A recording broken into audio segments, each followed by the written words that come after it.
नमस्कार, मैं एसके भारद्वाज और मैं इस समय हूँ सेक्टर 7 में। अखिल भारतीय ट्रांसपोर्ट एसोसिएशन की मीटिंग हुई और उसमें आर के शर्मा जी प्रधान हमारे साथ हैं। एलएनजी के साथ टाई अप के लिए आर के शर्मा जी ने कुछ बातचीत की है, आज ये उनसे बात करते हैं। सर, आज के मीटिंग के विषय में बताइए और आज अडानी ग्रुप के साथ आपकी क्या डिस्कस हुई वो बताइए। नमस्कार। आज actually Adani total gas limited से हमारे पास अहमदाबाद से सीईओ ऑफिस से 2 रिप्रेजेंटेटिव आए थे जो ट्रांसपोर्ट बिरादरी की भलाई के लिए ट्रांसपोर्ट को एलएनजी ट्रांसपोर्ट की गाड़ियों को एलएनजी में कन्वर्ट करने के लिए हमें बेनिफिट बता के गए थे। उन्होंने अपनी पूरी प्रेजेंटेशन दी और एलएनजी के बारे में बहुत सारा भविष्य बताया। तो हमने कहा कि ठीक है, इसके ऊपर हम चर्चा करेंगे हमारे ट्रांसपोर्ट भाइयों के साथ और एसोसिएशन के जो सीनियर पदाधिकारी हैं, उसके बाद हम आप लोगों के साथ जो भी फैसला होगा वो आपको बताएंगे। और हम वो आए हैं, उन्होंने बहुत अच्छी बातें हमें बताई थी और 100% बेनिफिशियल आइटम बताया था। उन्होंने ये भी कहा था कि अगर पायलट प्रोजेक्ट के लिए अगर हमें भी इन्वेस्टमेंट करना पड़े तो भी हम इन्वेस्टमेंट करके भी आप लोगों को बेनिफिट बता सकते हैं, हमारी हर तरह से सिक्योरिटी और गारंटी रहेगी। तो हमने कहा चलो ठीक है, इस पायलट प्रोजेक्ट के लिए ना हम आपके साथ बात करेंगे और अपने साथियों के साथ सलाह मशविरा करने के बाद जो भी होगा हम अपनी ट्रांसपोर्ट बिरादरी के भले के लिए 100% आपके साथ मिलकर काम करेंगे।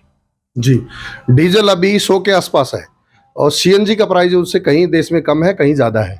आप एलएनजी का क्या फ्यूचर देख रहे हैं देश में? देखिए, एलएनजी नंबर 1 तो ये पॉल्यूशन फ्री है और दूसरा ये है कि ये डीजल से अच्छा माइलेज भी देती है और तीसरा ये है कि 15 से 20 रुपया सस्ता बताया जा रहा है। तो अगर गाड़ी का एवरेज देखा जाए तो 2 साल में वो गाड़ी 20% के हिसाब से जो इनकी इन्वेस्टमेंट बताई गई है 10 से 12 लाख रुपया गाड़ी का इंजन कन्वर्ट करवाने में और टंकी बदलवाने में, तो वो 2 साल में कवर हो जाती है। तो 100% बेनिफिट बताए उन्होंने। बाकी इसका अभी थोड़ा सा एक्सपेरिमेंट करके देखेंगे, पायलट प्रोजेक्ट जहाँ इनके चालू हैं वहाँ विजिट करके देखेंगे, तो उससे सारा हिसाब किताब लगाएंगे और अपने साथियों के साथ भी चीज़ें शेयर की हैं। उन्होंने भी बहुत सारे क्वेश्चन अराइज किए थे, उन्होंने काफ़ी सारे को जवाब दिया। कुछ लोगों को वो नोट भी करके गए हैं कि आपके सुझाव बड़े अच्छे हैं, तो उनके बारे में फिर टाइम टू टाइम अपडेट करके ना और वो सारा हम उनसे जो समस्याएं हैं उनका समाधान की भी बात करेंगे। यानी पोल्यूशन फ्री देश और ड्राइवर भाइयों को भी फायदा, गाड़ी मालिकों को भी फायदा, आप डबल फायदा देख रहे हैं इसमें। हाँ, 100% फायदा बताया है। ड्राइवरों को भी बहुत अच्छा रहता है, वॉइस बहुत कम है, 50% आवाज़ कम हो जाती है और पॉल्यूशन है ही नहीं, बिल्कुल ना के बराबर है। तो उससे तो बहुत सारा बेनिफिट है ना, और सरकारें भी यही चाहती हैं। तो हम तो सरकारों को भी ये कहेंगे कि एलएनजी के लिए ना सरकारों को कोशिश करनी चाहिए। इतना अच्छा प्रोजेक्ट है तो फिर क्यों ये ग्रीन टैक्स ले रहे हैं? हम तो कहते हैं ग्रीन टैक्स बंद करो, गाड़ियों को प्रमोट करो ना, उससे अच्छा एलएनजी के बारे में तो बहुत अच्छे बेनिफिट है और ये कोई बुराई नहीं है अगर ऐसा होता है तो। और हम इसके लिए 100% प्रयास करेंगे। एलएनजी का अभी देश में कहाँ प्लांट है और दिल्ली एनसीआर में आप कब तक इस प्लांट को देख रहे हैं? देखिए, अभी उनसे फाइनल होने के बाद ही पता चलेगा, लेकिन हम सोच रहे हैं कि 6 महीने के अंदर अंदर चाहे हमें अपनी इन्वेस्टमेंट किसी साथी से करवा के एलएनजी का एक प्रोजेक्ट लगवाया जाए पायलट के तौर पे।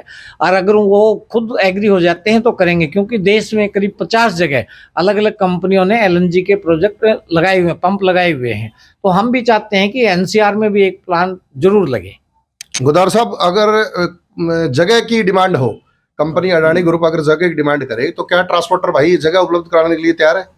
अब बिल्कुल, यदि वो कहेंगे साथ देंगे इन्वेस्टमेंट के हिसाब से, मान ले वो कहेंगे भी ठीक है, हम उनको भी फ़ायदा देंगे, तो सब मिलजुल के कोशिश करेंगे हर तरह से। जहाँ जहाँ रिक्वायरमेंट है हाईवे पे या थोड़ा हाईवे के अंदर एडवर्टाइजमेंट करनी होगी उनको और इन्वेस्टमेंट के हिसाब से भी उनको देखना होगा। ट्रांसपोर्टरों का फ़ायदा होगा तो ज़रूर वो इस पर जो है ना साथ देंगे। और दिनकर साहब, इस मामले में सरकार क्या पहल कर रही है और सरकार कितना साथ दे रही है प्राइवेट कंपनियों का? सरकार अभी एलजी के प्रोजेक्ट आए थे, उनके बारे में हमने सुना और सुनने के बाद ये पता लगा है कि ये अच्छा प्रोजेक्ट है और सरकार इसमें सभी का सपोर्ट करेगी।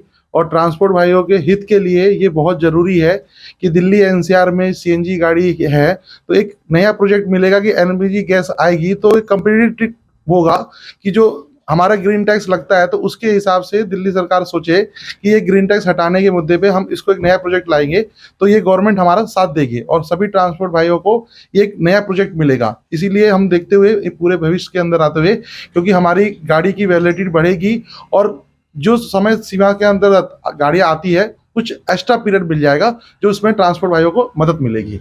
सर इस व्यवस्था से ग्रीन टैक्स फ्री हो जाएगी दिल्ली? हाँ बिल्कुल हो जाएगी, क्योंकि ये जो ग्रीन टैक्स का जो मेन मकसद है वो तो पोल्यूशन से ही रिलेटेड है। तो पोल्यूशन इसमें होगा नहीं तो हम लोग सब एसोसिएशन के थ्रू भी गवर्नमेंट को मांग दबाव कर भी रहे हैं। देंगे कि ये बिल्कुल लगाना नहीं चाहिए, क्योंकि पोल्यूशन के चक्कर में ये लगाया गया था डीजल का और का।